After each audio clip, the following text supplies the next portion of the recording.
Good morning, America, for our viewers in the West. And about facing the Middle East, gas prices surging overnight, plus Robin and Mary J. Blige.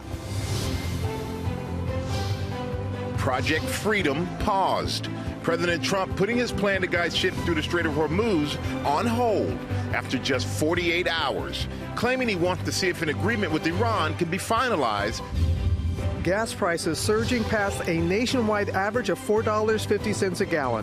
Why they may not come down so quickly, even if the war ends soon. Overnight, 3 people evacuated from the cruise ship with the hantavirus outbreak. What health officials are now saying about the virus, how it may have spread, where the ship is now headed. Urgent manhunt. A retired Special Forces veteran on the run after allegedly shooting his wife and fleeing into the woods. Billion-dollar ballroom. The new Republican spending proposal to build President Trump's White House ballroom. Spring snowstorm. Heavy snow closing schools in Colorado in May. Plus, Ginger is tracking the new severe threat, including strong tornadoes. Father and son to the rescue. I got you. Okay. Police officers Michael McDonald and his son Shane saved 6 people from a sinking boat in the middle of a lake. We have the video. Back from the Beyond, why customers can't contain their excitement with how Bed Bath & Beyond is getting back into stores and what it means for those beloved coupons. Free beagles. Hundreds of dogs rescued from a research lab getting their first tastes of freedom. Overnight, the defending champs looking just fine. The Thunder storming to victory over LeBron and the Lakers. Cunningham attacks. Cunningham floats and scores. As the Pistons pull out a win at home. And Mary is back. I'm happy now, I'm happy with Mary. My one-on-one with the queen of hip-hop soul, Mary J. Blige, taking us behind the scenes of her Las Vegas residency. I'm on stage, baby. Live from ABC News headquarters in New York City, it's Wednesday. Good morning, America. Good morning, America. What did you say? Something about being on stage doing the Mary Bob. We might lose you. We might lose you to Mary J. Blige. I can tell you that. But I wish you could look through my eyes and see what I see. Oh. But you can go through my life. I love Mary J. Blige. I'm a little jealous of you to get to hang out with her. I know she helped you through a tough time. Yeah, I love her first album. That was it for me. She got the vinyl on that. Sorry about that. Well, I have the vinyl, George. I put the vinyl on. I'm in that recording studio with Mary. That's it. But you know who else is just fine? Ike and Rhiannon. Yes, they are. They're getting ready for tonight's Game 2. Knicks and 76ers. We'll have much more on that just ahead. We are going to begin with the latest on the war with Iran. The national average for gas prices up here at home up 6 cents overnight. As the White House insists the ceasefire is still holding, President Trump says that the U.S. has paused an operation to guide ships through the Strait of Hormuz while exploring a possible agreement with Iran. Senior political correspondent Rachel Scott starts us off at the White House. Good morning, Rachel. George, good morning to you. And this is a reversal. The administration had been touting this new plan to guide ships through the critical Strait of Hormuz as the next phase of this conflict. But overnight, the president putting all of that on pause to see if a deal with Iran can be reached. Just 48 hours after saying the U.S. would help guide stranded cargo ships through the Strait of Hormuz, President Trump announcing he is pausing Project Freedom for a short period of time, warning this morning if Iran does not make a deal, the bombing starts. Trump writing on social media it will be at a much higher level and intensity than it was before. Just hours earlier, Secretary of State Marco Rubio dubbed Project Freedom the next stage of the war. The operation is over. Epic Fury, as the president notified Congress, we're done with that stage of it. Okay, we're now on to this Project of Freedom. But it's unclear what, if any, progress there's been in negotiations between the U.S. and Iran. It's the latest of several reversals for the war that's now in its 10th week. The president launched Operation Epic Fury on February 28th. On April 7th, both sides agreeing to a ceasefire. And then on Sunday, the president announced Project Freedom, only to pause it 2 days later. This morning, the Strait of Hormuz remains at a virtual standstill. Only 2 commercial ships crossing under Project Freedom, more than 1,500 lined up waiting. The pause comes amid uncertainty about the state of the fragile ceasefire.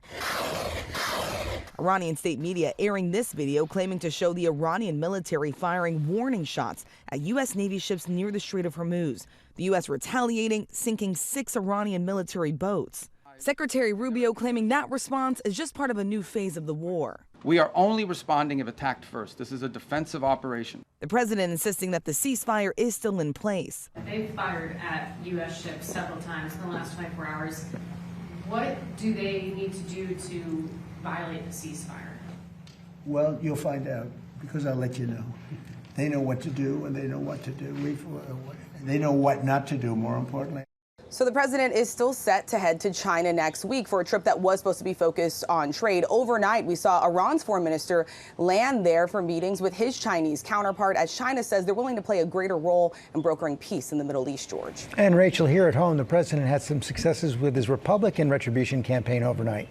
Yes, George, and it's unusual to see a president get involved in a state legislative primary race and to see so much money be poured in. But the president vowed political payback for a group of Republicans in Indiana who refused to go along with his demands to redraw the congressional maps in that state to favor Republicans. Well, overnight, at least 5 of the 7 candidates the president backed defeated the incumbents, showing the president's influence over Republicans ahead of the midterms election. George. Rachel Scott, thanks. Robin? All right, George. And those gas prices may not come down right away, even if the war does end soon.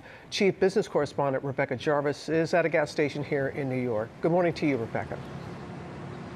Good morning to you, Robin. And it is rush hour here at this gas station where prices are now $5.69 a gallon. The national average up again overnight, up 6 cents, now $4.54 throughout the country. And while prices of oil are trending lower on that report of a possible agreement between the U.S. and Iran, the actual price of gasoline is not expected to decline anytime soon. And that is because of what's happened to our oil and gasoline inventories here in the U.S. Record amounts of these products have left the country in the last week as foreign buyers have been forced to find alternative sources. Our gasoline inventories now are at multi-year lows, which means prices will face even more upward pressure heading into the summer. According to Gas Buddy's Patrick DeHaan, feeling that pressure, a number of states have now enacted gas tax holidays. Kentucky is the latest to do it, but Indiana, Utah, and many others are also trying to help consumers with this burden, which continuously is increasing. Michael? Yeah, everybody's definitely feeling the pinch at the pump. All right, thank you so much for that, Rebecca. We're going to turn now to Republican lawmakers proposing $1 billion in spending for President Trump's White House ballroom project. Jay O'Brien is on Capitol Hill with the latest for us. Good morning, Jay. Michael, good morning to you. Senate Republicans are now proposing earmarking $1 billion for security enhancements to President Trump's new East Wing White House ballroom, despite the fact the president had repeatedly promised that, in his words, not a single penny of taxpayer dollars would be used for the massive project. Now, this money is tucked into a broader $70 billion bill to fund ICE and Customs and Border Protection, 2 agencies that were left out of that bipartisan deal to recently reopen the rest of the Department of Homeland Security. The money can be used, the bill says, just for security, not general construction, but it's unclear exactly what that would entail at this hour. It's still got to pass both the House and the Senate, but because it's in a budget bill, Republicans can pass it with just a party line vote. They wouldn't need Democrats, Michael. Yeah, surprised a lot of people hear about an extra $1 billion there, Jay. And Jay, South Carolina Congresswoman Nancy Mace says she has records that reveal hundreds of thousands of dollars worth of sexual misconduct and harassment settlements made on behalf of members of Congress. Yeah, these are from documents that Mace and the House Oversight Committee subpoenaed. And ABC News has learned they show upwards of $338,000 in previously confidential taxpayer-funded settlements between 2007 and 2017. Now, all of the members listed have since left Congress, and each of the incidents, most of them rather, have been previously reported by ABC News or other outlets. But it comes amid a broader push for reform up here on Capitol Hill. Meantime, we're learning that North Carolina Republican Congressman Chuck Edwards, according to Axios, is facing a House Ethics Committee investigation tied in part to his alleged treatment of female staff. Edwards has denied any wrongdoing, saying the allegations are politically motivated. Michael. All right, Jay O'Brien, thank you so much. Appreciate you. Robin? Okay, Michael, the latest now on the cruise ship with the hantavirus outbreak. Overnight, 3 patients were evacuated, while health officials now say they suspect the outbreak was caused by a variant of the virus that can transmit between people. Victor Oquendo has the latest for us. Good morning to you, Victor. Good morning, Robin. Those 3 patients will be flown to Amsterdam for treatment. Next, the ship heads to the Canary Islands, where Spanish health officials are preparing for their arrival. This, as we learn of another confirmed case. This morning, medical teams evacuating 3 patients from the cruise ship with a suspected deadly hantavirus outbreak, including a British doctor who had been caring for the sick. Now the ship is preparing to leave Cape Verde, bound for the Canary Islands. 3 people who were on board have died. Also this morning, Swiss authorities confirming a new case. A passenger who left the ship with his wife more than a week ago. He's being treated in a Zurich hospital. His wife is self-isolating. This brings the total number of cases to 8.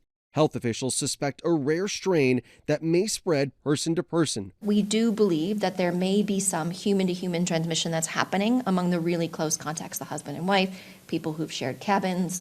The first victims, a Dutch couple. The World Health Organization says their working assumption is they were likely infected before boarding the ship in Argentina, where the rare Andes strain was discovered. Hantavirus is usually spread through exposure to rodents. Workers now disinfecting cabins as a precaution as they race to contain the spread. I would try to isolate in my room as much as possible. 17 Americans are among the nearly 150 on that ship, including Jake Rosemarin, who tells us everyone on board remains in good spirits and are hopeful, saying there are safety measures in place, masking, access to decks for fresh air, and here's his meal delivered to his cabin. Health officials now trying to reassure the stranded passengers. We hear you, we know that you are scared, and we're trying to make sure that the ship has as much information as they can. When the ship arrives in the Canary Islands, passengers and crew are expected to be examined, treated, and eventually transferred home. The journey there will take between 3 to 4 days. George? Victor Kendo, thanks. Now to the FDA, blocking the publication of studies that track the safety of the COVID and shingles vaccines. Elizabeth Schultz is in Washington with the latest. Good morning, Elizabeth.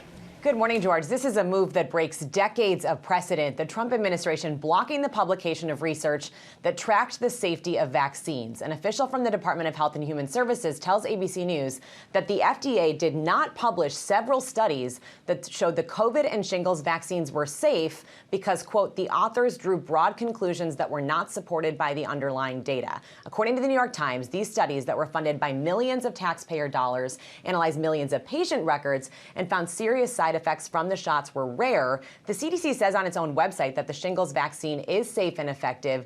Recent studies have also showed benefits from the shot, like potentially lowering the risk of dementia. COVID vaccines are some of the most studied vaccines in history, and large clinical studies show the health benefits do far exceed potential risks. But Health Secretary Robert F. Kennedy Jr., who's a longtime vaccine skeptic, has limited Americans' access to preventative shots. Under his watch, the government has slashed funding for vaccine research and tried to reduce the immunization schedule for kids. One former CDC official tells us this censorship of taxpayer-funded science is extremely concerning. Michael. Yeah, that is concerning, Elizabeth. Thank you for bringing that to us. And we're going to turn now to the manhunt for a retired Special Forces veteran accused of shooting his wife before fleeing into a heavily wooded area on the Tennessee-Kentucky border. Chief Investigative Correspondent Aaron Katersky is here with more for us this morning. Good morning, Aaron. Good morning, Michael. As you say, Craig Berry's a retired Special Forces veteran. He has extensive survival training, so the local sheriff says capturing him could be a lengthy process. Berry's wanted for attempted murder after he allegedly shot his wife early Friday morning and bolted into the woods before police arrived. The Stewart County Sheriff's Department said Berry is an excellent swimmer and diver and is in good physical shape. He's also armed with at least one handgun, and the sheriff said he may have extra ammunition. Tennessee Highway Patrol shared this video of the manhunt, dogs tracking the scent, long guns drawn. A trail camera captured this image of Berry wearing camouflage clothing. Investigators say it's possible he had some help fleeing. They also say indications are he's still in the area near the Kentucky state line, and anyone who sees anything suspicious is asked to call 911 and also realize, George, that Berry could be dangerous. George. Okay, Aaron, thanks very much. We'll turn now to Ginger. Severe weather threat, strong tornadoes possible? Yes, in Mississippi and Alabama later this afternoon and tonight. So that threat has increased. The low-level jet is going to be kicking, and that will inspire the atmosphere to spin. So we want to start with Atlanta, Georgia, just one of the places that's in a level 2 out of 5 for the damaging wind later tonight. Also, though, flash flooding. They're in a flood watch, and here's why. It's all going to come through and get going. We stopped it at 5 p.m., so if you're in Jackson or Meridian, Tuscaloosa, Tuscaloosa to Birmingham. This is the region we're talking about for the most chance at seeing tornadoes. So you see it kind of highlighted here, a little section of northeastern Louisiana, but all the way over to Tuscaloosa and Birmingham. They know how to do tornadoes well, but just watch and have two ways of getting warnings. And then Atlanta's on that later end tonight. With it will come these potential for training thunderstorms, though, and that's why we get some pretty heavy rain. A lot of these places want rain. They're in desperate need of it because of the drought, so they'll be thankful, but it might fall too fast and have some flash flooding. And Robin, coming up, it snowed in Denver and considerably. So I will tell you about what could be one of the biggest May snowstorms they've had, or at least maybe top 10. Denver knows it is May, right? It's May. Okay, yes. All right. Thank you, Ginge. Now, a proposed class action lawsuit over tomatoes, and Sam has those details. Good morning. Good morning, Robin. Good morning, everyone. Good morning, America. Let's peel away the layers of these potential tomato frauds, all right? The California shoppers are accusing Centro Fine Foods of deceptive marketing by labeling their canned tomatoes San Marzano. Now, these are no ordinary tomatoes. San Marzano tomatoes have protected status under the European Union for quality control. These tomatoes have a unique shape and color, and they must be grown in a certain region of Italy and need to be certified by the San Marzano Tomato Consortium. Now, this sounds a little fussy, but you can only call sparkling wine champagne if the grapes are grown in the Champagne region of France. Well, these shoppers say Centro tomatoes do not meet this criteria, and they want $25 million, alleging deceptive marketing. Centro admits now it stopped certifying its tomatoes with a consortium around 2010, but defends its product, saying it grows the tomatoes in the proper place and gets third-party certification. It says in a statement, "We believe this claim is entirely without merit. We have previously successfully defended a comparable lawsuit in New York federal court and will defend this claim vigorously as well, including seeking a prompt dismissal." The question is, if you're paying for a premium product, do you get it? So it really comes down to a consumer question. Man, how about those tomatoes? Yeah. Oh! I was crushed. Boom, boom. We'll be here all day. Here all morning, everybody. All right, thank you, Sam. Now it's time for the NBA playoffs. LeBron James and the Lakers tipping off round 2 against the defending champion Thunder. And Larry's here with the biggest moments from game 1. Good morning, Larry. Good morning to you, Michael. So Oklahoma City won all 4 of their regular season games against the Lakers by an average of almost 30 points. Not a great confidence builder going into game 1 for LeBron and company. They were able to close the point gap last night, but they have a lot of work to do if they want to pull off an upset in the semis. This morning, the Thunder rolling on. Sweep of the Suns, and they've got game 1 on the Lakers. 18-point win in OKC. Oklahoma City seeking back-to-back titles, defeating the Los Angeles Lakers 108-90 in game 1. Kept alive, Caruso 3. Big shot. 41-year-old LeBron James showing no signs of slowing down, getting the Lakers off to a quick start. LeBron lines it up, knocks it down. Hit ahead to James. But OKC quickly gaining control. Center Chet Holmgren and point guard Shai Gilgeous-Alexander with a combined 42 points. Dort inside, SGA with the punch. They're obviously sending a lot of bodies at me. And those guys stepped into the place confidently, and that's all you can ask for. Meanwhile, the Pistons have a game 1 victory. Cade Cunningham leading the Detroit Pistons over the Cleveland Cavaliers 111-101 to take home the first game at home. Cunningham attacks. Cunningham floats and scores. At home, you got to take home court. We didn't do that last series, so we know it's important this series. Yes, it is. And the action keeps going tonight with a playoff doubleheader on ESPN, starting with the Knicks and 76ers game 2 at 7 p.m. Eastern. And coming up, our Ike Ejace is in New York. Rhiannon Alley is standing by in Philadelphia with a preview of game 2, guys. They are ready to go. Yep. And coming up, Morgan Norwood has the verdict in the Stephon Diggs case. Hey, Morgan. Hey, George. The trial of the former New England Patriots star lasted only 2 days, deliberations taking only 2 hours. We've got the ruling and the reaction this morning. Also ahead, new at 7:30, the brothers fighting for survival after being mauled by a bear in Yellowstone National Park. Also, the dramatic boat rescue that was caught on camera. A father and son police team saving a group of people from a sinking boat. So I like what I see when I'm looking at me when I'm walking past the mirror. Don't stress through the night. We're all bopping here in the studio for Mary J. She is doing just fine. The queen of hip-hop soul has a brand new Vegas residency. She took us behind the scenes, shared the song she loves to perform most, and how she chose peace. That's just coming up behind in the next scenes hour. on stage. Right there. That is coming up. First new at 7:30. New video shows the United plane that hit a truck and a light pole on the New Jersey Turnpike while landing at Newark Airport. You can see the plane hit the pole, then the truck. It did land without further incident. The NTSB is investigating. And two brothers were seriously injured by one or more bears while hiking at Yellowstone National Park. Another hiker was on the trail, noticed the tracks, and then rushed over to a man pleading for help. He helped communicate with 911 to get rescue teams there as soon as possible. Both of the brothers were airlifted to the hospital. And they're the nationwide potato chip recall issued by Utz Quality Foods due to fears of salmonella contamination from a seasoning ingredient. The recall products include the ones you see right there on your screen. Utz says the affected batches tested negative for salmonella and no illnesses have been reported. We're going to turn that to a verdict. In the Stefan Diggs trial, the former New England Patriots receiver was found not guilty of assaulting his private chef. Morgan Norwood here with the story. Good morning, Morgan. Good morning to you, George. And this case came down to two very different accounts. Prosecutors accusing former NFL star Stefan Diggs of assaulting his live-in personal chef, while the defense claims the allegations were false and rooted in money and a fractured romantic relationship. Well, now his acquittal raising new questions this morning about his NFL future. What is your verdict? Guilty or not guilty? Not guilty. After just over 2 hours of deliberations, former New England Patriots wide receiver Stefan Diggs found not guilty. So say all members of the jury. Yes. Diggs in tears as the verdict was read. He was accused of strangling and assaulting his then live-in personal chef Jamila Adams, who says she had been romantically involved with Diggs. Adams testifying the argument started over a pay dispute. He took his arm and he came around my neck with the grip of his elbow around my neck, and he began to choke me. But the defense says that never happened, pointing to the lack of medical records or photographic evidence, showing this video of her dancing just days after the alleged attack. There was no assault, no strangulation, no incident at all. Adams taking the stand in the two-day trial, at times struggling to answer questions. It's a yes or no question, ma'am. I don't know how to answer that question. Diggs never testified in his own defense. End zone, the catch, the touchdown, Diggs. The four-time Pro Bowler released from the Patriots back in March was one of their star receivers, helping the team reach the Super Bowl. Diggs' attorney speaking to ABC News overnight. I think people need to be careful who they associate with. My hope is that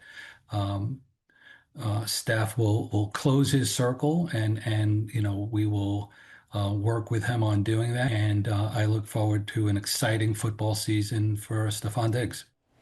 And Diggs' attorney also calling this case an example of opportunistic targeting, saying the evidence showed that he was wrongly accused. The acquittal, though, clears a path for Diggs to return to the field as a free agent, though the NFL says the matter remains under review under its personal conduct policy. So we'll see how all of that plays out there. We really will. All right, Morgan, our thanks to you.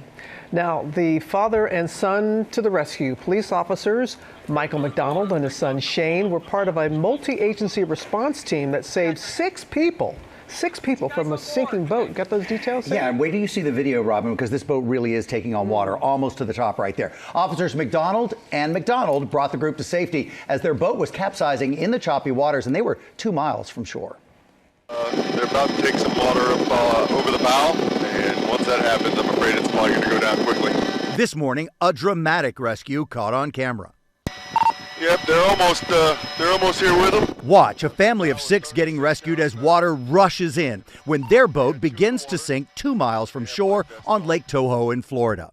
Let's get them. Meanwhile, another family, Officer Michael McDonald and his son, fellow officer Shane McDonald, getting the distress call and racing to the scene. We hopped in the boat, flew across the lake. We were trying to get them out of the boat as soon as we could before we had a tragedy on our hands. They were part of a coordinated rescue effort from the water and the air as the people on the boat battled the choppy waves. Here, the bow almost underwater and 2 people already in the water. Get her on, get her on, get her on. When it comes down to it, our training really kicks in and we can take care of what we have to do. Everything was phenomenal that day and worked out perfectly. By the time all members of the family were brought to safety, the boat was barely visible in the murky waters of the lake. Luckily, no serious injuries were reported, and a day on the water almost ending in tragedy was narrowly avoided. For Officer McDonald, it was a privilege seeing his son in action. Now with Bed Bath & Beyond's comeback, the store making a return to brick and mortar by teaming up with another company. Lara, you have the details. Give it up for the coupons, everybody. Yeah. Give it up for the coupons. So less than 3 years after Bed Bath & Beyond closed all of its stores, a return is underway with the retailer changing over the container stores. This is just the latest example of tag team retail where two brands team up within one physical space in an effort to become a one-stop shopping experience. It was the home for all things home for decades. How often do you come in here? Not that much. Well, look what the cat dragged in. Now, Bed Bath & Beyond getting a new lease on life after filing for bankruptcy in 2023. Bed Bath & Beyond is making its big comeback. It's now part of the latest retail tag team, sharing a roof with another familiar brand. We're just coming here, and what did you notice? Bed Bath & Beyond coupon. The Container Store recently announcing it will begin to integrate Bed Bath & Beyond products at 98 of its locations across the U.S. I think they're better together. They really do complete each other when you think about everything for your home. And so we're excited about the collaboration of the two. It's all part of a bigger Beyond vision to put everything under one roof. The Everything Home Strategy. The things we're most excited about are being an everything home platform, and we would bring back the best parts of Bed Bath & Beyond. Consumers finding deep discounts inside the Container Stores as they make space for their new roommate. When you walk into those stores, you would envision sort of a shop format that's set up by room. Both of the brands will come together sort of equally spaced. It's a business saving strategy consumers have seen before, like Party City setting up shop inside more than 700 Staples locations after Party City was forced to close down in 2024. Merging with another company that may have the capacity to do supply chain correctly makes sense for a company that may be struggling in those areas. It is a match made in organized home perfection. You heard it in the piece. Those beloved Bed Bath & Beyond coupons are already back. And since they never expire, you can still use any old ones that you guys might have. And you might want to go into your junk drawer or wherever you keep yours, because the company will soon be announcing a contest to see who can bring in the oldest coupon That's out a good contest. there. Isn't that fun? Great. We did ask what the prize was. Unclear on that, but still a lot of It's fun. really hard to contain your excitement. Oh, you are on today. It's Party City here, baby. Look, you can organize your drawers and then fill them back up Exactly. at the same place. There's so much going on. Now with our play of the day, and we are counting down to tonight's game between the Knicks and Sixers, game 2 of their playoff series. So let's go to Ike, who's at MSG. All right. Good morning to you, Ike.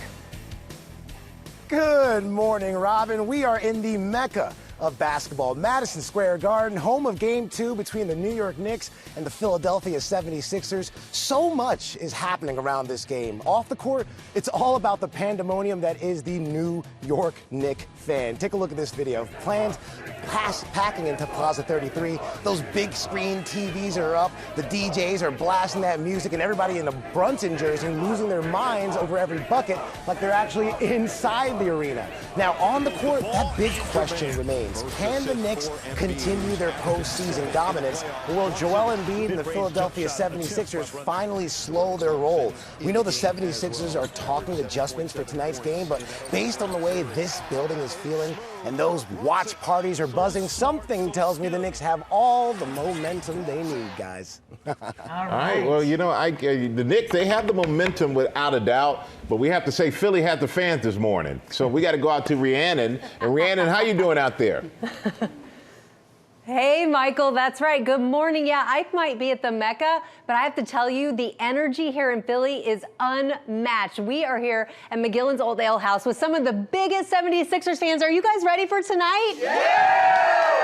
Okay, so what do the 76ers need to do to even this series out? Let's start with its star, Joel Embiid. He is going to be crucial tonight. He struggled, missing 11 of 14 shots. That is not going to cut it against this Knicks squad. They've got to get Tyrese Maxey more involved as well and let him do what he does best. That is create offense and push the pace as well. And don't forget, Philly is really hungry right now. The Sixers are making their big push, and the Flyers are also in the hunt for the Stanley Cup as well.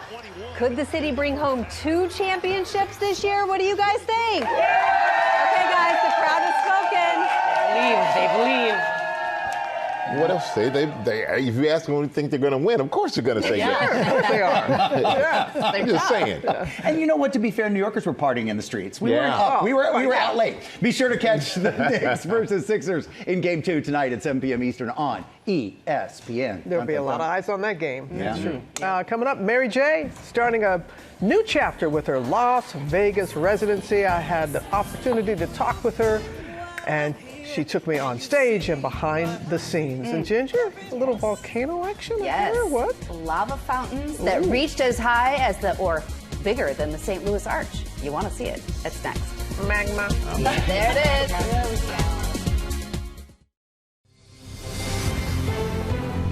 Good morning, America. It's 8 a.m. Gas prices surged past a nationwide average of $4.50 a gallon. Why they may not come down so quickly, even if the war ends soon. First taste of freedom. Hundreds of beagles rescued from a troubled research facility arriving at Big Dog Ranch, waiting to find their forever home. One-on-one with the queen of hip-hop soul, Mary J. Blige. I didn't give up. Talking about her Las Vegas residency, taking us behind the scenes of the show, and a whole lot more. I had no idea I was getting other people through their tough times. As she says, Good morning, America.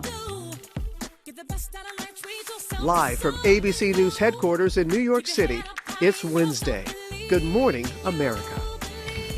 Say good morning, America. Good morning to Mary J. Blige. Looking forward to your interview with her and going behind the scenes. Did you sing a little bit? A little bit. Okay, can't wait to see that. It's always a treat. Sure. And also, look who's helping out Tori Johnson this morning. Our very own GMA producer. They are here with their favorite deals and steals. Looking forward to that. That's always special for us. Also had the new beginning for those hundreds of dogs arriving at a ranch waiting to be adopted after being rescued from a research facility. Love that story. We have breaking news. Let's get right to it. Good morning, George. That breaking news this morning, the loss of a media titan. CNN founder Ted Turner has died at 87. The mogul started in his father's advertising business before founding the Turner Broadcasting System in 1965, building it into a pioneering media empire that would transform the industry. 1976, he launched TBS, the first national superstation that paved the way for what we now know as cable TV. And then in 1980, he changed television again when he founded CNN, the first 24-hour news channel. Turner also had a stake in the sports world. He owned the Atlanta Braves during their 1995 World Series win. And that same year, he was one of Barbara Walters' most fascinating people. In 1996, Turner merged his company with Time Warner for more than $7 billion. He was an environmentalist and philanthropist, famously pledging $1 billion to create the UN Foundation and establishing the Turner Foundation to protect air, water, and land. His love life also made headlines, especially his third marriage to actress Jane Fonda. The couple divorced in 2001 but remained close. Turner spoke to our Robin Roberts in 2008 for a lengthy conversation, including a bit about his complicated relationship with his father. He was tough on you. Yes, he was, but it made me a better man. You either break down or you break out. The losers break down, the winners break out. The billionaire and father of five had a way with words and a style all his own, a larger-than-life persona forever changing how we watch TV. Ted Turner, dead at 87. George. Okay, Aaron, thanks very much. First look at the top stories breaking at 8. We start with the national average for gas prices up 6 cents overnight, and they may not come down right away even if the war ends. I want to go back to our chief business correspondent, Rebecca Jarvis. Good morning, Rebecca.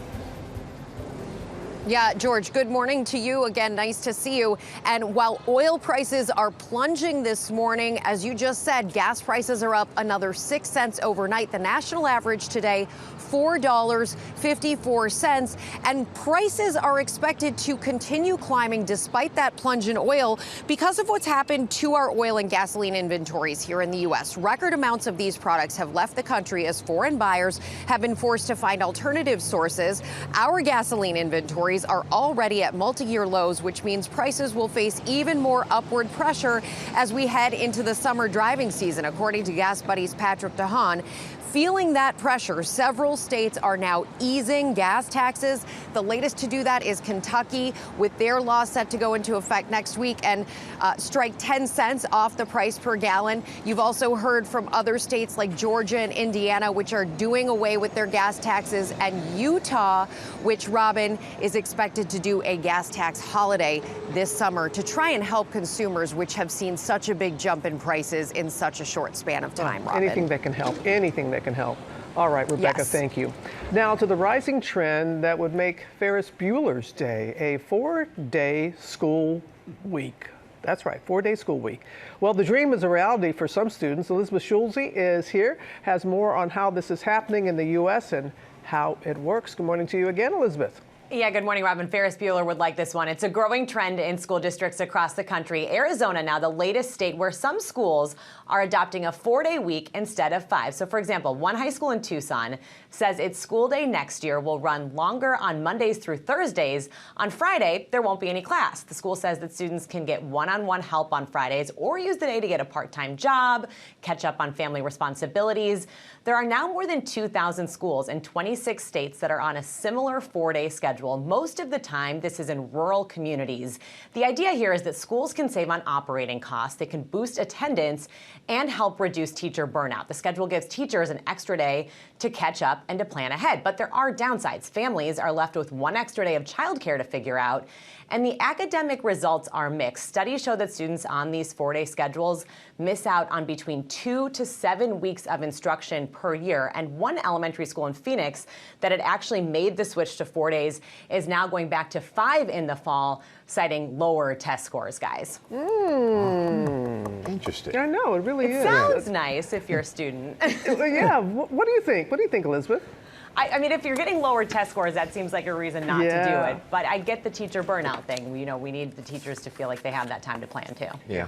We And do. a lot of parents are like, I went 5 days, Yes, you're going you're 5 going- days. Exactly. Exactly. Until college. Yeah. All right, now we're going to turn now to the 1,500 beagles from a troubled research facility in Wisconsin. They're getting a new lease on life.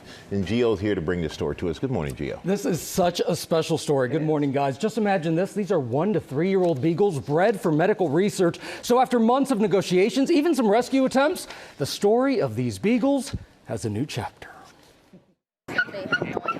This morning, hundreds of beagles getting their first taste of freedom after being rescued from a research lab in Wisconsin. 200 dogs arriving at Big Dog Ranch, which has facilities in Florida and Alabama, where they will be available for adoption soon. They need just somebody to love them. They get to have a family, get to be a dog. They're expecting 100 more in the coming weeks. This is just the start of a massive effort to rehome 1,500 beagles from Ridgeland Farms Research Facility. Hundreds more being taken by bus and even plane to animal rescues around the country. This comes after animal rights activists tried to storm the facility to free the dogs, which have been bred for medical research. Video released by activists shows dogs inside the facility pacing in numbered cages. Last fall, Ridgeland Farms was accused of performing procedures that constituted animal mistreatment, which the company denies. But they agreed to sell the dogs to 2 rescue organizations for an undisclosed amount of money. I'm just so happy for each and every one of them. And we know this morning that the Big Dog Ranch Rescue there in Florida is accepting donations for the dogs. Just a couple of weeks ago, they raised $500,000 at their fundraiser. And you'll be happy to know the beagles will be sent around the country now for adoption. A lot of new homes. Yeah, they're a wonderful breed. They really are. We are back now with our GMA cover story and my conversation with Mary J. Blige, the nine-time Grammy winner, is known as the Queen of Hip Hop Soul. Now she's showcasing her incredible 3-decade-long career in a Las Vegas residency, and I sat down to talk with her all about it. For over 3 decades, Mary J. Blige has transformed her pain into power. I said I wanna be With each album, the Queen of Hip Hop Soul shares her world, singing about everything from heartbreak to healing. after overcoming years of addiction. Everybody's crying now. Now she's beginning an exciting new chapter, headlining her first ever Las Vegas residency. As long as I'm moving forward, y'all hear what I'm saying now? Is it like a full circle moment for you after all these years in the industry to be here for the residency? It's just time, you know. I'm where I'm supposed to be. I'm doing what I'm supposed to do, and I didn't give up. I'm not mad at anyone. I forgave everybody that did whatever they did and moved on. And now my life is elevating because I just choose peace, you know. Peace is not something we find, it's something we choose. My fans have seen me go through so much, good, bad, the whole thing. But what they love most, the true fans, is that I'm not bitter, I'm better. The show, titled My Life, My Story, uses Mary's most beloved and deeply personal songs to take the audience on a journey.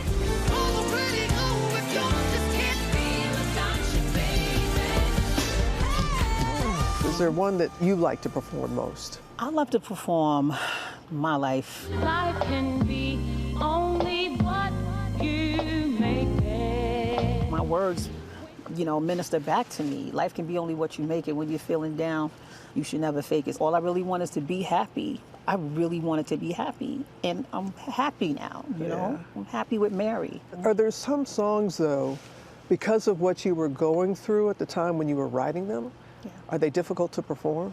Not Gonna Cry is always heavy.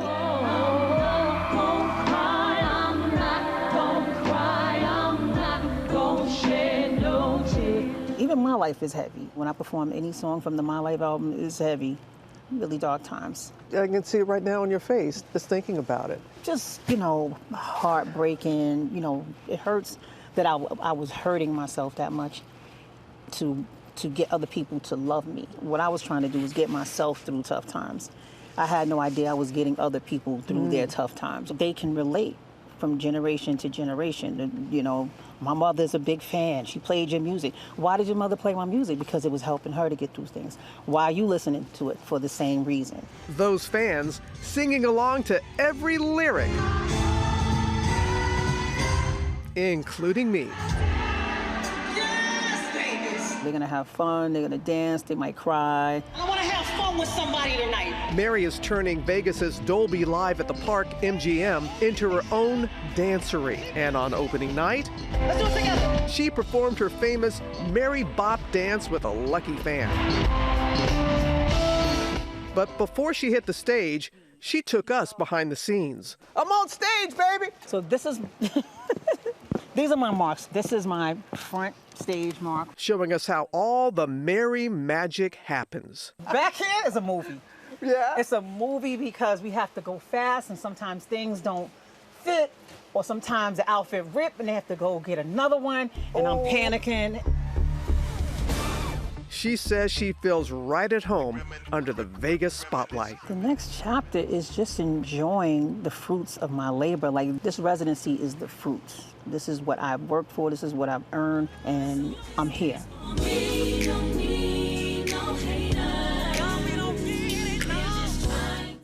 I'm telling you, it was like an hour and a half sing-along. You know, you were just there and just, all the things that she has been through. And I love when she said, I'm not bitter, I'm better. And fans of hers, they realize that and they're happy for her. And we're also excited to announce that the residency has already been extended. Already been extended. More dates added in the fall. Those tickets will go on sale Monday at 10 a.m. Pacific on Ticketmaster. So that's something to already be extended for the fall like that. Go see it. Me too. So, and I have more of her story on Nightline tonight. Okay.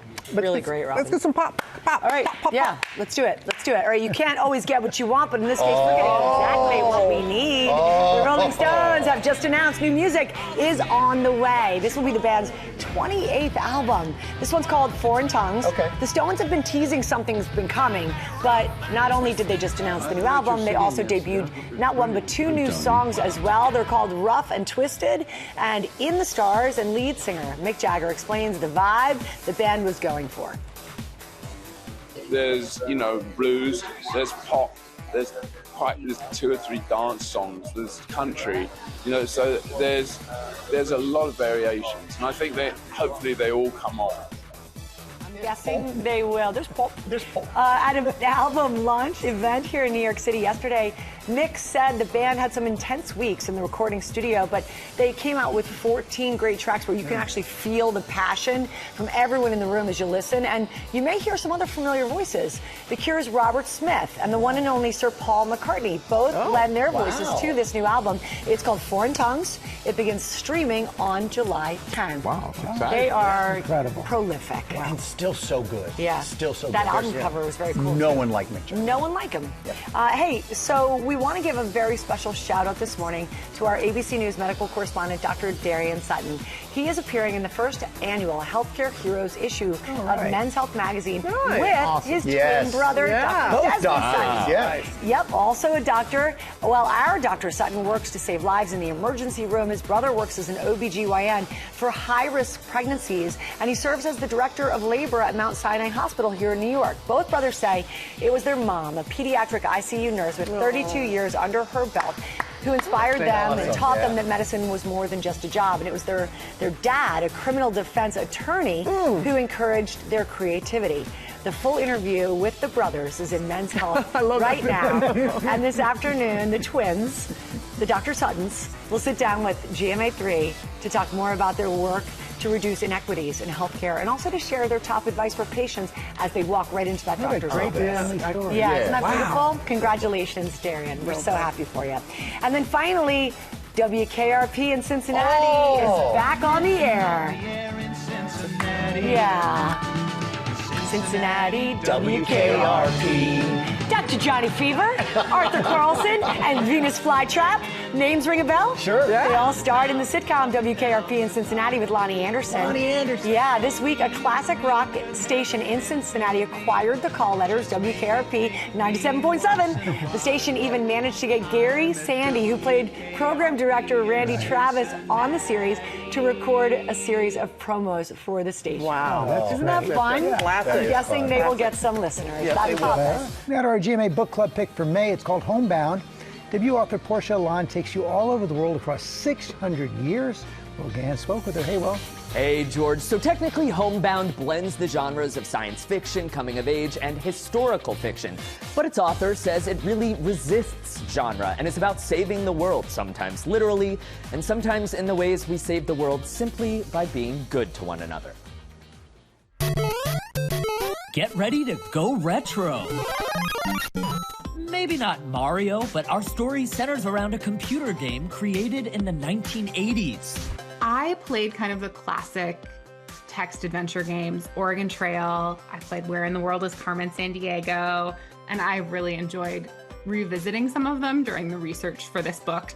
That game and the title of GMA's May Book Club pick is Homebound by debut author Portia Elan. Homebound is a story about a group of characters who are all trying to answer that question of who am I and where do I belong? And it starts out in the early 1980s with a young woman who's just lost her uncle, and he leaves her an unfinished computer game. Our protagonist, Bex, turning to the titular game to feel closer to her beloved uncle. Who was that person for you in your life? I think that the person who filled that role for me was my elementary school librarian, who really just put a lot of books into my hands that she knew that I needed without, sort of pushing me one way or another. But before you get too comfy in your 80s era shoulder pads and crimped hair, the story jumps into the future where that game code has rippling effects. We zoom all the way to the 26th century, and we're following Yesiko, who is the captain of a boat called Babylon, and she takes a dangerous job that will take them all the way into the Arctic. A story spanning centuries and continents. I drafted each of the timelines separately in their entirety, just because I wanted to feel the arc of each character.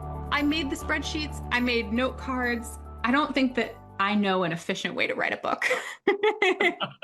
But for Portia, it couldn't be closer to home. I wrote it because I wanted to figure out why I was so lonely and how to be more connected to the world. And so it feels very special that other people are also picking it up and finding connection. And just the idea that when we're gone, what remains is the stories that we tell and who we share ourselves with. I think all of the storylines in the book are stitched together by this search for belonging and the power of stories to root us in our past, but also to connect us to who is going to come after us and what can we leave for them. Homebound is available now wherever books are sold, and we will have more with Portia this Saturday live on GMA, guys. Thank you, Will. And coming up, GMA producers highlighting their favorite deals and steals. Oh, we love that. I spy with my little eye. Also, WNBA superstar Brianna Stewart, Liberty owner Clara Wusai, they're here. Get the team ready to kick off the 30th season. That's right. Sign the board, ladies.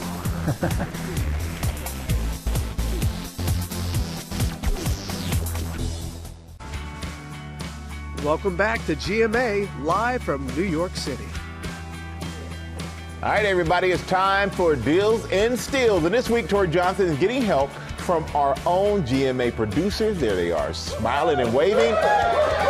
And they're highlighting some of their favorite deals. So, Tori, let's get started. We got Harold to get started. We're starting with Harold, one of our best producers, who also has, if you didn't know, the finest taste among the producers. That's so it's right. no wonder that he's a fan of Cozier. Both, you said to me, lounge and bedding. Love it, love it. Yes, and I'm wearing the loungewear sets. They're so comfortable, so stylish. Let me give you a little runway show right here. Here we go. There we go. Yes, yes. Work it. You know, I'm always on the go, so I like to be comfortable, stylish, and this checks all the boxes for me. Exactly. And now I want to talk about the bedding. You know, Michael, feel this. Feel this. It feels great. It feels like it's very luxury. soft. I like to feel like I'm in a 5-star hotel. This is, I mean, come on. This gives a vibe check. This is a vibe check right here. Yeah. Every time I wake up, I go, Cozier, hallelujah. So now you know why I said yes to Harold to be a representative for Cozier. Nobody does it better. You should be their new spokesman. That's right. And for our GMA viewers, we've got a huge assortment: women's, men's, loungewear, plus all of that luxurious 5-star bedding. Yep. 50% off plus the 2 words. Free shipping. You got it. You know what? You got And usually the producers are the quiet people behind the scenes. Well, we can see, Harold, that's not you, my friend. Okay, Alondra is how also are ya? one of our producers and a big fan of this clean line. Yes, I love clean. My favorite compliment is when someone tells me that I smell good, and these perfumes do not disappoint. I really love that anyone can wear these too. They're perfect for sensitive skin because they're water-based and don't have any alcohol in them. I love a signature scent for specific seasons and special occasions, so I love that they have such a variety. Show of Michael scents. your favorite. My favorite one is the Musk Noir. You gotta smell this. It's really It's good. really good. It's got touches of sandalwood really good. and vanilla. Yeah. Ooh, okay. Come on, sell that product. Yeah, one more. I love it. There you go. Oh, that smells great. It's good. Yes, it's great. It's a good one. Wow. And they also have incredible discovery sets, which make it super easy for you to find your next signature scent. You got it. You Yeah, nailed it. great. You nailed Yes. it. And the whole assortment is 50% off, so everybody can smell great. Thank you. Thank you. All right. We got the head honcho here. Our 8 o'clock. Our executive producer, Alberto. I have to keep saying these things because this is my chance to, when I feature this brand, I get more time. So that's what we're and it's a genuine favorite. Yes, this is one of my absolute favorites that Tori sells. You know, I'm not as young as Michael, so I need all the help I can get. What are you talking about, when I wake up, so basically every day I do this regime. I do the foaming cleanser, followed by this velvet skin drink, which kind of feels amazing. Oh my God, then, this is a true bestseller. Yes. I mean, GMA, a big GMA viewer bestseller. This is incredible stuff. And then I end it with this sleeping facial, so it can do all the work while I sleep. And so tell me what happened. You got a little feedback. Yeah, it's true. I did get a little feedback. I started to use these products, and it seemed like simultaneously I started to get a lot of, hey, your skin looks really great. And I wasn't sure if that's because I'm the boss or because I'm using the skincare. So who Maybe knows? it's a little bit of both. But look at his skin. His skin is fabulous. No, your skin looks is I'm still over here phenomenal. tripping. Yeah. You're talking about he's older than me. That's no way that's possible. That skin is phenomenal. And guess what? So is the deal, because everything from Korres is slashed in half for you guys today. A great day to get in on it. Plus, 2 words. Free shipping. Come on, you didn't put this in. Free Come on, shipping. boss. Exactly. All right, Kelsey is one of our digital producers and probably beloved by your dentist because this is a favorite. Absolutely. Now, I used to be a bit of a lazy flosser, but I've been using this for about 6 months now. And the Flouse is the world's first electric flosser, which is just like an electric toothbrush, but for flossing, obviously. Yep. So, yeah. And it's so easy to use, gets into Very in the easy. back where you often can't reach. Yeah. We know Michael does not have a problem. Well, in I'm the wondering if they front. can make a thicker rope. That's what I needed. Yeah. There, a thicker attachment. We're gonna get a Strahan special edition specifically for you. But for the rest of us, it's the easiest thing to use, and it makes a massive difference in your oral health. It's so important. So if you want to impress the dentist and keep your teeth for longer, this is the one for you, and they're slashed in half.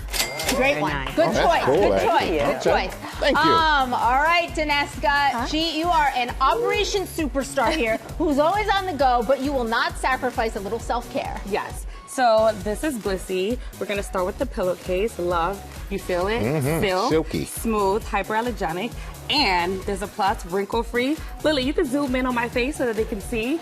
It keeps me wrinkle-free. Look at this. She doesn't have a wrinkle on her face. Well, you know black don't crack. You know, That's what they say. Hey. And next up, we have the face mask. I love this because on the go when I'm traveling, I always keep one in my bag. Great for traveling. And lastly, the bonnet. Great for my hair. It helps with breakage and it keeps my protective style last longer. Exactly. Wow. I mean, for hair and skin, it's phenomenal. beat it. Blissy's half price plus free shipping. shipping, from that's Blissy. right. And then finally, Sarah greets all of our guests, and you are a self-described neat freak. Yes, absolutely. That's why I love the Broom Bee so much. I mean, unlike a traditional broom, which can sometimes leave behind dust particles and other bits, the Broom Bee really captures everything. I mean, wet spills, yes, dust. Look at this. Look at that. One sweep, and it's perfect. I mean, it really cleans up everything. I use it in my apartment every single day, and I recommend it to everybody I know because it is such a good product, and it keeps evering nice and clean. Wow, you really are a neat freak. Yes, I am a neat freak. And she's phenomenal, and Broom Bee is 50% off. Oh, well, you know what? I want to say this. Thank you to all of our incredible producers. Great job, everybody. Love all these products, and we partner with these companies on these great products. You can get them at gmadeals.com, or that QR code on the screen will take you right there as well. And Tori, you're going to be back with more producer picks tomorrow. Yes. All right, we got more producers. We're going to have more picks. And coming up, we have Hack stars Paul Downs and Meg Stalter here live. There they are, sharing no heart emoji. Yes! We love ya. Sometimes you know it's going to be fun before it even starts. Here are 2 stars of the 12-time Emmy-winning show, Hacks. Paul Downs is here. Megan Stalter is here. I love your friendship. We love you on the show together. So good. So let's have some fun. Thank you. Yeah, it's so great to see you guys. Hacks has curated this incredible, loyal following, and here we are. Yeah. Paul, I want to talk to you first a little bit about this moment in the journey of Hacks. You know, it is a really hard moment because we're saying goodbye, but it's also been such a good ride. Oh, sorry. No, it's okay. Go ahead. No, you look good. Don't let us get in the way. Grooming's important. Yeah.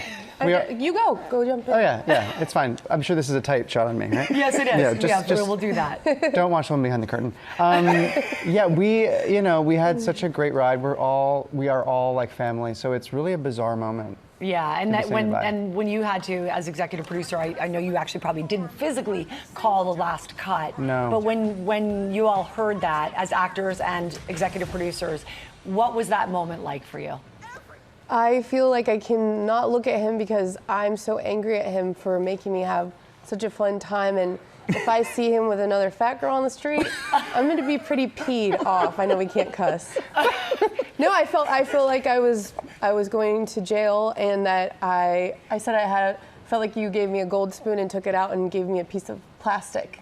She did say that. That is life. true. She did Well, say the that. experience, your characters, right? I mean, It's great, and even the combo when you guys do your red carpet stuff together. I want to and then hit you. Sorry. Don't. Not on camera. Sorry, I want to hit him. Off camera. Off But camera. when you do those stunts, like the Kylie Jenner and the Timothy Chalamet dressing up for the Marty Supreme thing, and then you guys did your version on it as well, which to me is gorgeous and genius. Look at you. it's so funny. Well, we had those outfits before. They wore them while we already had those the outfits. thing. You know how long it took to have those outfits made? Yeah. So we had them ready, and then we saw that they wore it. We were like, it's fine. Should we Let's not just wear the outfits? Like, it's like you're gonna wear the outfit. You know, like to find another outfit. Yeah. It takes a long time. It takes Yeah. months of planning. So we just wore it, and Yeah. But hey, we weren't cosplaying as them because we are celebrities. So wouldn't it be weird? You don't see Shania Twain dressing as Dolly Parton. No. Rarely. Yeah. Like I can't think of ever. But now seeing you two together, and we love you together, what would a spin-off that includes the two of you The look characters, Kayla and Jimmy. Yeah, what do you think? Because I feel like it'd be so awesome. I feel like we actually are doing a spinoff. Is that an announcement? Yeah. Is that an announcement right here? We're not. We're but doing a spinoff. I would love to do a spinoff, but I think legally This we is live, right? If people say yes, they're doing a Should spinoff, we they see kind of a have to do clip it. of the actual series Hacks and not the spin-off Sure, that apparently sure. is Yeah, in the works? I think if your viewers write in, maybe they write letters to HBO, maybe it could happen. But right now there are no plans. You're saying no for sure. I'm saying pretty much no. Okay. But I would love to. Let's I quench would the work with her thirst of any our day. viewers with a clip. Sure. Here's a clip of Hacks. So I guess we got bed bugs for nothing. Oh, I think that's it. Oh, yes. Thank God. My car! Hey, wait. We paid for parking. Wait. Daddy? What the hell? My God, have you no dignity?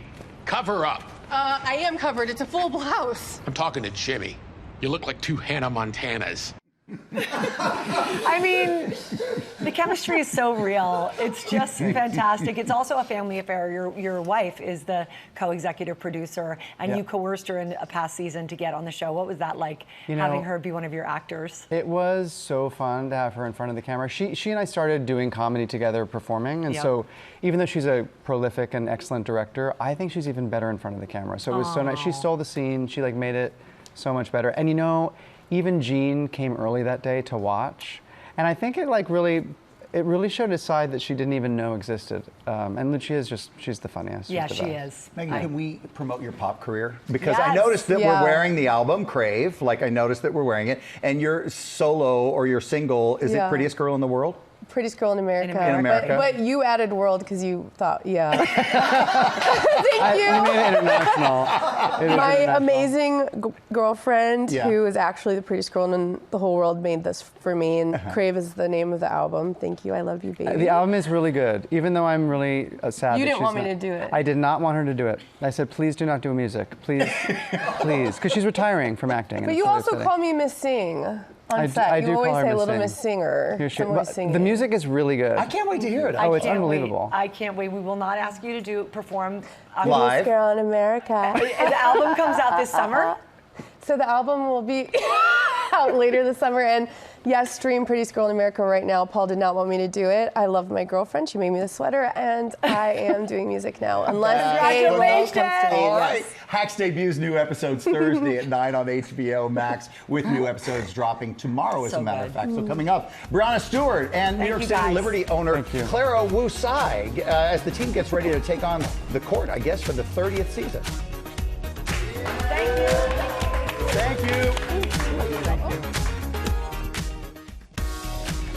We're back now with two titans of women's professional basketball, the WNBA getting set to celebrate its 30th year anniversary, and the New York Liberty, one of the founding franchises. We are delighted to welcome New York Liberty owner Clara Wu Tsai and superstar forward Brianna Stewart here to Good Morning America to you both. Okay, I gotta say, your grandparents are here? Yeah, Stewie, my grandparents, they're right Oh here. my God, they're ready for it. How sweet. Come on now. Oh my gosh. I love that they're here, and thank you both. This is exciting. This is exciting. The 30th anniversary for the WNBA, and the 30th anniversary, Clara, for the Liberty. You're one of the original franchises. What does it mean to you and the organization? Well, I have to say it's great to be able to celebrate this 30th season at a time when the league is healthy and growing. Yeah. And as you know, for a long time, the league had world-class players and passionate fans, but not a very good business model. But just in the last couple of years, fandom grew. We have expansion teams. We signed a major media deal. We signed a transformative CBA. And so we're in a much different place. And it's so great to be able to celebrate this anniversary, really appreciate and celebrate where we've come, and also just be genuinely excited about the future. Yeah, I'm going to talk about all of that, and I got to give you kudos because you coming into the league, you and your husband really elevated everybody, and we see that. You open up Friday against the Sun at home, and I love how you are going a little nod to the past with the uniforms. It's like a modern reinterpretation of the 1997 original look. What are you excited about opening night? I'm excited the opening night that we start at home. First of all, start the season at home. The fans are going to be incredible. I know that they've been waiting since we ended our season last year, and we came up a little bit short. But to be back with a new group, and I'm pretty sure we're wearing those retro uniforms on Friday. I love that, the retro, and it's showing respect for the history. Claire, you alluded to the CBA, the collective bargaining agreement. I want to ask you both about this because you were very much involved, both of you, at the negotiating table, and to have a five-fold increase in the salary cap, and to have really a comprehensive revenue sharing model. What does it mean, not just for now, but for the future of the league, do you think? Well, first of all, I think it means that WNBA players can now build a career in the WNBA, and they're not going to have to go overseas to play in order to make a living. And it's great for the league because it means they can stay home, they can be in front of our fans, and they can also work on developing the skills that they want to in their off season. I think the most transformational part, though, is the revenue sharing, and now because the players share in the upside, they're incentivized to work together. Yeah. So we're going to work together to grow the league. Yeah, you guys, the players, are very adamant about that. What does the new agreement mean to you, Stewie? Excuse me, this new CBA we were fighting for a long time, and it seems like we really kind of came down to the wire to kind of get this thing done. But as Claire alluded to, as the league grows, the players grow, and vice versa. So just knowing that we're in partnership and really being a part of the revenue share. So when the money comes in, that's really trickling down right to us right away. And finally, as a player, we feel like we're getting valued for our worth. And this is like the perfect starting point. That was very important to both sides, very much so. All right, now, come on, Stewie. Here we are, starting a new season. You won it all in 2024, and as you said, came up a bit short last year. So what is it going to take to bring another WNBA title to the city? What it's going to take for us is to play together. We have to make sure that our chemistry is top notch. Obviously Vegas has won 3 out of the last 4 years. But we have a thing for even number years. So 2024, 2026, I'm feeling good about it right now. I love how you look at that. Lastly, Ellie, your mascot is world famous. Are we going to see some new outfits, some new things, anything you can share? I'm sure she's a big part of the 30th anniversary celebration. I mean, for me personally, I think one of my bucket list items is to do a TikTok dance with Ellie. Oh, okay. You heard it here first. Could you imagine seeing that, Stewie? I can, actually. I can. I'll be behind the camera, just recording, making sure everything's going good. And so what do you want to say to the fans, all the fans, in entering this new season of the WNBA? I would say to all the fans entering this new season, welcome. Especially the new ones. For the old ones that have been here for 30 years, thank you.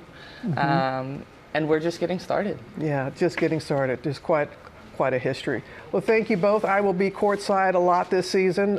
Just thank you for the excitement that you bring and the leadership that you bring as well to the league. Can we show the grandparents just one more time? Come on, give them a little more airtime. Show these grandparents. Will they be at the game? I hope so. Yeah, they'll be at the game Friday. All right. Yeah.